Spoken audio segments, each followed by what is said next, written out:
అసలు నకలు చందమామ కథ. ఒక గ్రామంలో నీలకంఠుడు, ముకుందుడు అని ఇద్దరు గృహస్థులు ఇరుగు పొరుగును ఉండేవారు. ముకుందుడు తన మానాంతాన్ని జీవించేవాడు. కానీ నీలకంఠుడు కొంచెం ఈర్ష్యాపరుడు. ఇద్దరికి పెళ్ళీడు వచ్చిన కూతుళ్ళున్నారు.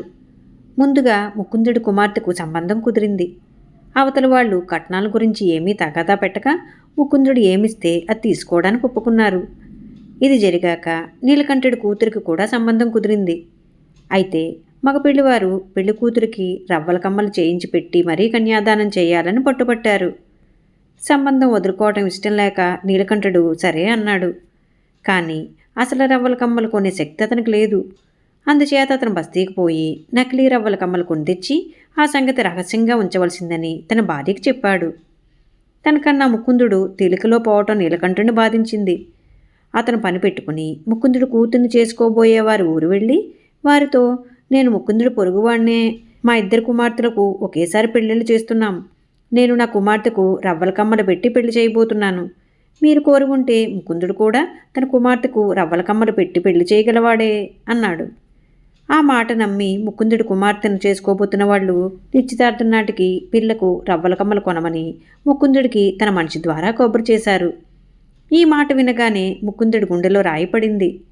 అసలు రవ్వల కమ్మలు కొనే శక్తి అతనికి లేదు. అందుచేత అతను కూడా బస్తీకి పోయి నకిలీ రవ్వల కమ్మలు కొన్నాడు. ఇది జరిగేలోపుగా నీలకంఠుడి భార్య తన కుమార్తె పెళ్లి నిశ్చయమైనట్లు తన అన్నకు రాస్తూ తన భర్త నకిలీ రవ్వల కమ్మలు కొన్నాడని, ఆ సంగతి బయటపడితే తన కూతురు కాపురం చెడుతుందని తెలిపింది. నీలకంఠుడి బావమరిది అసలు రవ్వల కమ్మలే పంపాడు. అయితే ఈ సంగతి తన భర్తకు చెప్పక నీలకంఠుడి భార్య నకిలీ రవ్వల కమ్మలను రహస్యంగా దాచింది. ఎందుకంటే నీలకంఠుడికి అతని బావమరిదికి ఏదో కారణం వల్ల చాలా కాలంగా మాటలు లేవు.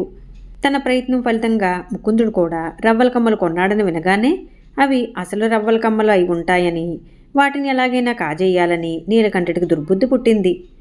అతను తన ఇంట ఉన్న కమ్మలు రహస్యంగా పట్టుకుని ముకుందుడి ఇంటికి వెళ్ళి, నువ్వు రవ్వల కమ్మలు కొన్నావట, ఏవి చూపించు, నేను కూడా అలాంటివే కొంటాను అన్నాడు.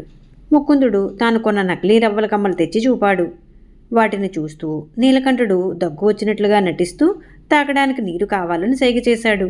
ముకుందుడు లోపలికి వెళ్ళి నీరు తెచ్చే లోపల నీలకంఠుడు తన కమ్మలు ముకుందుడి కమ్మలకు మార్చేసి నీరు తాగి తన ఇంటికి వచ్చేశాడు. తాను తెచ్చుకున్నవి నకిలీ రవ్వల కమ్మలని, తాను ఉంచినవి అసలు రవ్వల కమ్మలని అతను ఎరుగడు. నిశ్చితార్థానికి వస్తూ నీలకంఠుడి వియ్యాలవారు కంసాల్ని వెంట తెచ్చి పెళ్లి కూతురికి కొన్న రవ్వల కమ్మలను పరీక్ష చేయించారు. కంసాలి వాటిని చూసి అవి నకిలీ రవ్వలన్నాడు. నీలకంఠుడు కంగారుపడి, ముకుందుడు కొన్న రవ్వల కమ్మలు లాంటివే నేను కొన్నాను, కావలిస్తే వాటిని పరీక్షించండి అన్నాడు. ముకుందుడి వద్ద ఉన్న రవ్వల కమ్మలు చూసి కంసాలి అవి అసలు రవ్వలని చెప్పాడు. నీలకంఠుడు వియ్యాలవారికి చాలా కోపం వచ్చింది. వాళ్ళు సంబంధం మానుకునే ధోరణిలో ఉండగా ముకుందుడు వారితో, మీరు తొందరపడకండి, నేను కొన్నవి నకిలీ రవ్వల కమ్మలే, ఏదో పొరపాటు జరిగి కమ్మలు మారి ఉంటాయి, నీలకంఠుడివే అసలు రవ్వల కమ్మలు అన్నాడు. పెళ్లివారు తృప్తిపడి నిశ్చితార్థం చేసుకున్నారు. ముకుందుడి వియ్యాలవారు కూడా ముకుందుడితో పేచీ పడలేదు. మీరు రవ్వల కమ్మలు కొనమన్నారు, అసలు రవ్వలను కొనే శక్తి లేక నకిలీ రవ్వలను కొన్నాను అని ముకుందుడు చెప్తే వాళ్ళు తృప్తిపడ్డారు. ఇద్దరు ఆడపిల్లల పెళ్ళిళ్ళు సలక్షణంగా జరిగిపోయాయి.